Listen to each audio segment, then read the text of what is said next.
Në botën e shkencës, emrat e mëdhej nuk bëhen brenda natës, ato ndërtohen me vite pune të qeta në kërkim të vazhdueshëm dhe me pasion për dijen. Profesor Bajram Berisha është një nga ata studiues që e ka ndërtuar rrugëtimin e tij akademik larg zhurmës, por pranë rezultateve. Sot ai renditet i 29 ndër 100 shkencëtarët më të mirë në Evropë në fushën e bujqësisë dhe pyllëtarisë, sipas AD Scientific Index 2026. Pas këtij vlerësimi qëndron një karrierë gjatë kërkimore, 10 publikime shkencore, mira citime dhe një kontribut i pandërprer në zhvillimin e dijes bashkëkohore, tregues konkret që e vendosin emrin e tij mes referencave shkencore në nivel evropian. Për profesor Bajram Berishën, kjo nuk është një arritje e vetme. Edhe vitin e kaluar, ai u rendit në mesin e 100 shkencëtarëve më të suksesshëm të Evropës, duke dëshmuar se suksesi në shkencë është rezultat i qëndrueshmërisë dhe jo i rastësisë, një histori personale përkushtimi që sot përfaqëson më së miri potencialin dhe dinjitetin e shkencës shqiptare në Evropë.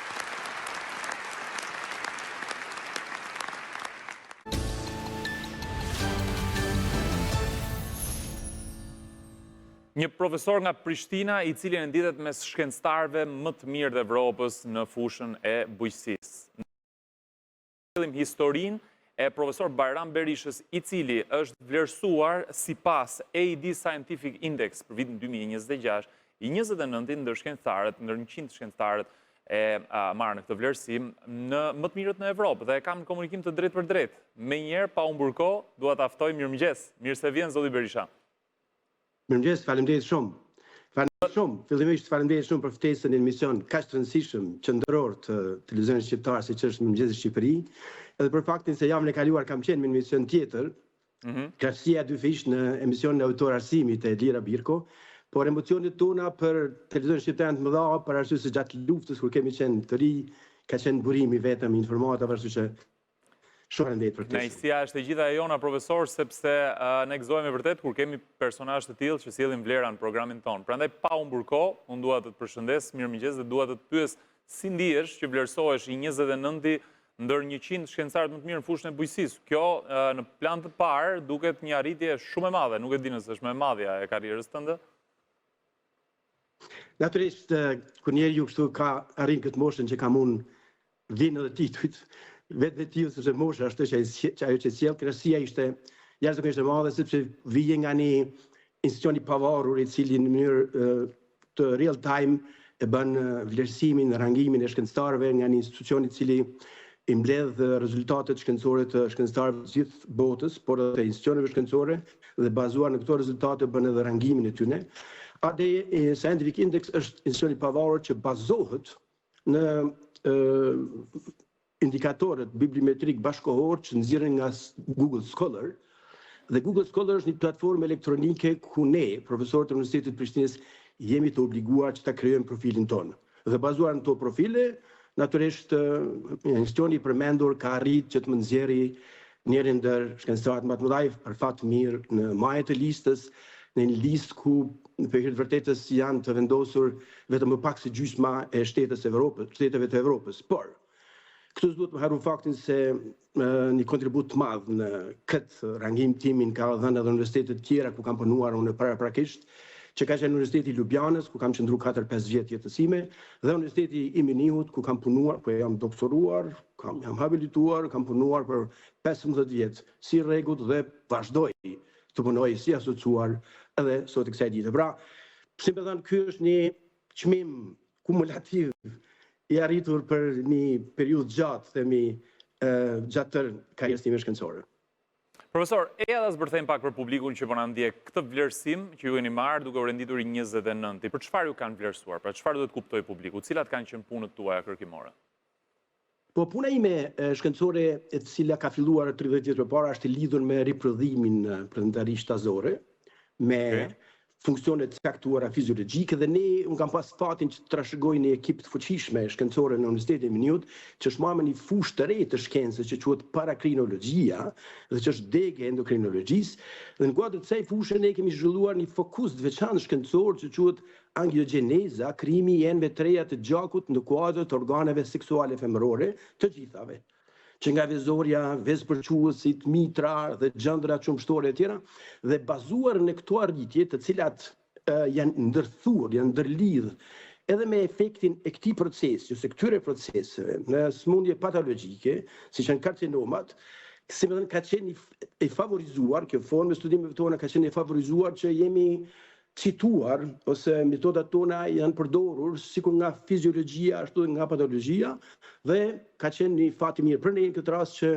këto punime kanë gjetë vend të duhur në projekte të caktuara shkencore ndërkombëtare dhe kështu janë cituar shumë atje për së tjerët dhe kemi pas fatin që si grup shkencor patjetër të radhikemi në grupin e shkencëtarëve më të mirë të Evropës sot për fushën tonë. Për vërtetë sepse të mos harroj të përmendim AD Scientific Index ban vlerësimin e 13 fushave shkencore dhe 100 disiplinave shkencore dhe natyrisht këtu jam unë i ftuar vetëm për fushën time.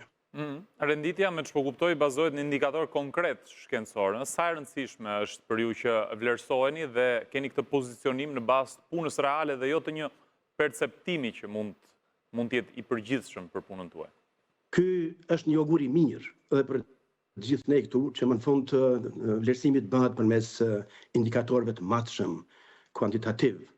Sepse siç mund ta dini në vendet tona, veçanërisht Kosovë, ekzistojnë akoma institucione të cilat përdorin metoda arkaike që janë nxjerrë moti nga shfrytëzimi, ku përdoret perceptimi, ku njerëz të fuqishëm me tarmatosur me moshën e tyre vendosin për rekrutimin e njerëzve të cilët realisht as që kanë ide se çka janë këto parametra, por korat kanë ndryshuar dhe në Kosovë sot kemi shkencëtar të ri, gjeneratave të reja, të cilët po marrin dije të vazhdueshme përmes shkëmbimeve, përmes rrjedhëzimit, i cili është kyç në kërkime shkencore, do ta ndryshojmë shpejt këtë situatë, aq më tepër që edhe politikbërësit dhe politikanët e gjeneratave të reja sot kanë me pasi domosdoshmëri që të ndryshohet kjo formë e vlerësimit edhe të kërkimit shkencor, edhe në arsimin e lartë, edhe në fusha tjera, në mënyrë që sa më shpejt që është e mundur të bashkohemi Shtetëve të Bashkimit Evropian, për faktin se jemi jashtëzakonisht shumë prapa. Nëse dëshoni,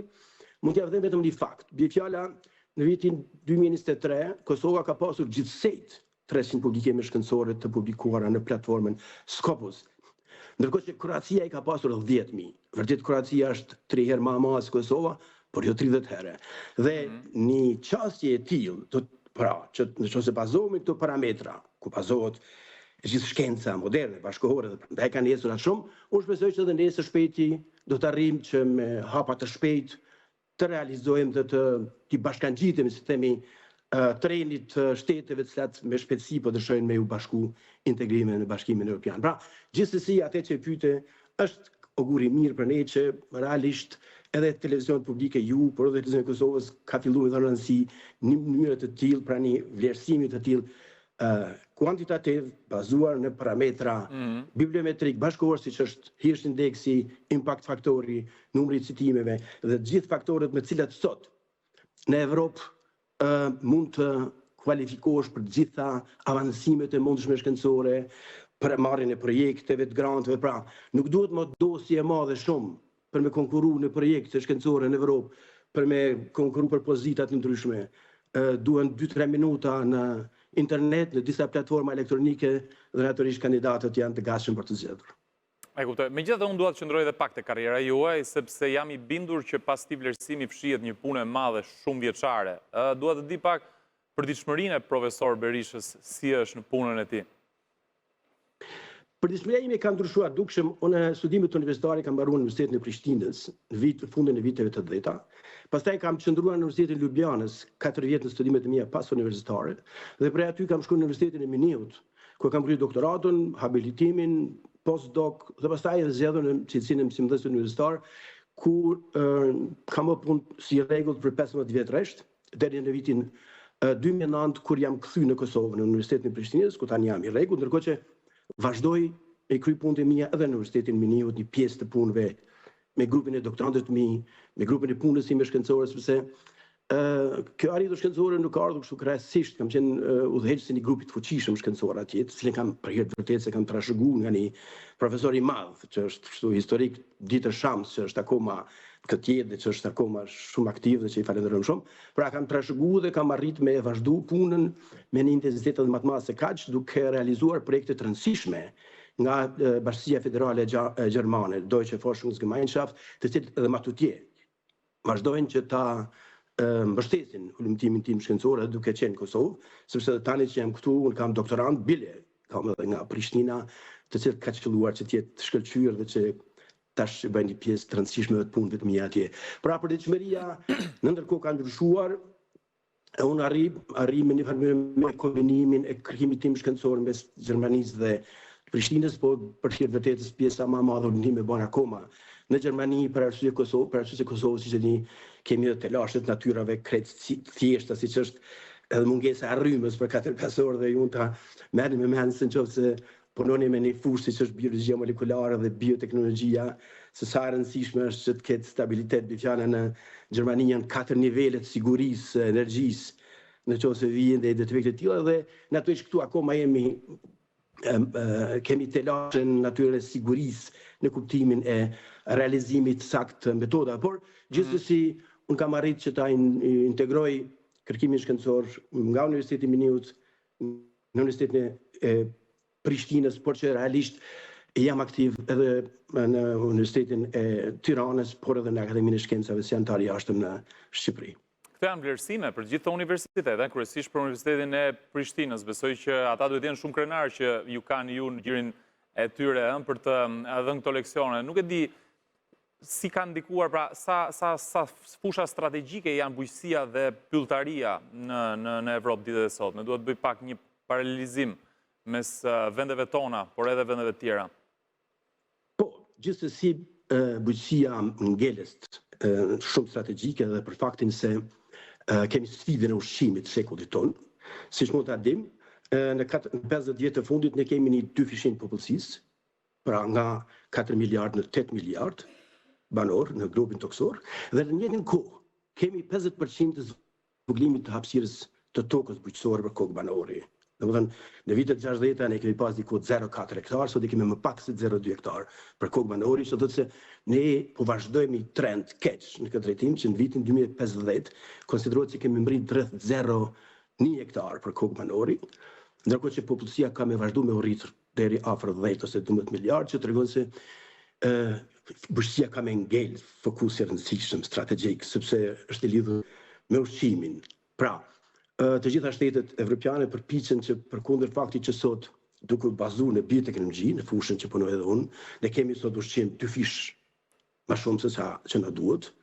Ne hudhim gjysmën e ushqimit në kantat e brellogut atje jashtë. Por megjithatë të gjitha shtetet përpiqen që me siguru ushqimin e vet, pa marrë parasysh për trendeve aktuale të bollshme të ushqimit. Prandaj mendoj se ky është një mesazh i mirë edhe për ne, që ne duhet ta ruajmë tokën tonë miqësore. Në Kosovë humbim afërsisht 10.000 hektarë brenda vitit, dhe siç e ndëgjova nga inxhinieri ujë Musafir në Shqipëri, kemi vërshime të mërshme, të cilat lanë pasoja të afatgjata në mundësinë e shfrytëzimit tokës, edhe kur uji ditë prej ditësh të largohet nga aty. Pra, ne duhet ta mbajmë në nivel të lartë fokusi bujqësinë, sepse është burimi vetëm që siguron ushqimin, dhe natyrisht ushqimi është diçka që nuk na duhet vetëm një herë në javë ose një herë në muaj, por na duhet 3 herë, 4 herë brenda ditës, dhe duhet jemi të kujdesshëm që atë ta sigurojmë me kohë. Çfarë është diçka, profesor, që do doje ta ndryshoje në realitetin shqiptar, por edhe të Kosovës, duke qenë se ju jeni gjithmonë një hap përpara me punën kërkimore, në drejtim të nevojave që kemi për bujqësinë? Unë edhe se problemi më i madh në territoret tona aktualisht është investimi i vogël në kërkime shkencore. Mirë po, unë po besoj që ky ka me ndryshuar shpejt. Ma shpejt se sa që kemi ne me e prit. Bile fjala në Shqipëri ka filluar tashmë të ndryshojë. Në cilësinë e antarit të Këshillit Kombëtar të Shkencës së Kosovës, në musafir në Ministrinë e Shkencës në Shqipëri, te Akshi, dhe aty morëm informata që Shqipëria këtë vit ka ndarë rreth 1% të buxhetit të shtetit për kërkime shkencore, që është një ngritje enorme, ndërkohë që Kosova është akoma shumë larg nga këto numra, dhe ndërkohë që kërkesat e Bashkimit Evropian është që të ndahen 2 deri në 3% të GDP-s, që janë vlera jashtëzakonisht të larta. Dhe duke qenë se ne jemi në trend, në dëshirën e kahmëtshme, që të integrohemi në Bashkimin Evropian, ne me shpejtësi të madhe do të obligohemi që këto vlera të rrisim, sepse ata nuk do të na pranojnë ndryshe brenda. Dhe faza tjetër që ka më ardhur, ka me qenë mahazorshme se kjo, sepse ne kemi me nda mjetët për këtë punë, po ka me qenë vështirë me i absorbu ato, sepse ne nuk kemi kriju parakushte të mjaftueshme që të krijojmë ekipe shkencore, laboratore, institucione specializuara që këto mjetët të shfrytëzohen. Pra ne mund të ndajmë nesër mjetët 2% të GDP-s për shkak, do ta kemi obligim ndoshta. Mirë po, ka me qenë problem. Pra, një ftesë të të kisha bërë institucioneve përkatëse të arsimit të kërkimit shkencore që të fillojnë sa më shpejt që është e mundur, që të krijojnë parakushte, që ne të kemi mundësi me bërë kërkime shkencore. Pra të krijojnë grupe shkencore, të investojnë ato grupe, të nxjerrin jashtë shtetit, të sjellin bashkë me metodat, me pajisjet e tyre brenda, në që ne gradualisht të fillojmë të dalim nga izolimi i kërkimit shkencor. Ky rangim për cilin po bisedojmë, në mënyrë na ka treguar që ne jemi pjesë e dijes botërore. Pra dia që krijohet tu mund shfrytëzohet si dije universale, globale. Prandaj kjo tregon ndonjëherë që ne kemi këtë parakushte sot. Të gjitha parakushtet sot. Në internetin e ka mundsuar me u lidh me gjithë botën që dhe një profesor atje me në universitet i Prishtinës, që për herë vërtetës që mos të kaloj këtë, Universiteti i Prishtinës është një institucion elitar.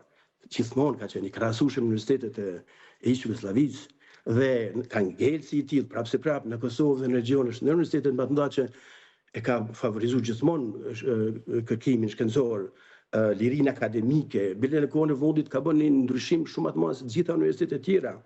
Ai ka arritur të gjeni një mënyrë që të shpërblej shkencëtarët më të mirë. Domethënë 3-4 vjet të fundit ne kemi dyfishuar numrin e publikimeve në Universitetin e Prishtinës, nga ai numër që përmenda pak më parë, ne kemi afrit numrit 1000 nga publikimet në platformën Scopus, sepse udhëheqësia aktuale e universitetit, në regjimenti aktual ka vendosur ta shpërbejë çdo njeri që publikon një publikim në platformën Scopus ose Web of Science, e ka shpërbejë me 1200 euro. Dhe domethënë ky është një motivacion, sepse këtu kemi hallin. Si ti motivojmë njerëzit që të bëjnë me kërkime shkencore? Cila është? Tu do të ndalesha, në fakt, profesor. Doja të pyesja, më lejoni t'ju pyes, se bujqësia është një ndër ndër themelet kryesore të shumë vendeve të ekonomive të tyre. Dhe ne kemi kapacitetet shumëta, si Shqipëria, si Kosova. Sa keq ju vjen që, në fakt, her pas here nuk arrim t'i shfrytëzojmë sa duhet, gjithë këto potenciale që kemi? Po, natyrisht, u përmend pak më parë në emisionin nga inxhinieri, ne realisht kemi leqë si kemi favorizuar, ne e kemi keq menaxhu. Kur shikojmë se sa keq kemi menaxhu mbeturinat, ose sa keq që kemi menaxhu urbanizmin, ndërtimet, kanalizimet dhe këto tregojnë që përveç se kemi bërë mirë, ne realisht kemi penguar dhe që bëhet më keq se kaq, dhe sot ne kemi gati një pjesë madhe të Kosovës në vërshime, një pjesë të madhe të vendbanimeve, në Shqipëri, siç e pash pak më parë, gati gjysma e Shqipërisë, se do thotë se ne realisht duhet më në fund të gjejmë rrugën. Sepse s'mundemi ne me qenë kështu vendi ku përdojmë mas shumë ti mbeturina dhe sfidojmë fëmijët tanë atje me mbeturinat tona që lëvizin nga një vend të tjetri. Pra, realisht është momenti i duhur që të reflektojmë shumë të dyja vendet tona dhe të fillojnë të gjejnë rrugën që bujqësinë, sikur edhe kërkimin shkencor, ta vënë fokus, fatkeqësisht asnjëra as tjetra. Në këto kohë derisa unë nuk janë fokus, nuk kanë qenë fokus. Dhe unë po shpresoj se, duke qenë se Shqipëria ka hapë gjitha grup kapitujt për integrimin evropiane, ka me qenë e obliguar që gradualisht të bëj punët detyrat e shtëpisë. Siç të bëjë edhe Kosova, ndoshta në antar më të afërt, dhe kjo është shpresa ime dhe besoj që kjo është rruga e vetme e cila do të na nxjerrë neve nga kjo situatë. Absolutisht, si dikush, si një shkencëtar, një ndër shkencëtarët më të mirë, fjala e së cilit duhet dëgjohet shumë. Çfarë apeli do të kishte në drejtim të institucioneve, edhe për këtë marrëdhënie dhe bashkëpunimin me instancat ndërkombëtare, që është shumë i rëndësishëm në një fushë si bujqësia? Po, gjithsesi, siç e thash, ne nuk kemi të izoluar, nuk guxojmë ta trajtojmë vetëm kështu. Dhe prandaj, kjo që ka ndodhur, që për fat mirë nuk është vetëm rangim, ne kemi edhe rangime tjera. Ne kemi studentë shkëlqyer në universitetet të Evropës, në Dien dëgjova, doktorata më e mirë në Universitetin Teknik Mineut, kam punuar, ku punoj edhe unë, që është universiteti më i mirë në Bashkimin Evropian, është ndarë një shqiptar nga Kosova. Një vajzë të shkëlqyer atje. Ose për shembull kemi rangime tjera, siç është rangimi 2% të shkencëtarëve më të mirë, që kemi plot shkencëtar shqiptar brenda. Pra rinia ka interes për bujqësinë, po më thua. Fatkeqësisht në regionet tona kemi një hezitim të studentëve për me studiu bujqësi për faktin se ne kemi është ndryshu sistemi social i Kosovës dhe Shqipërisë. E drejt.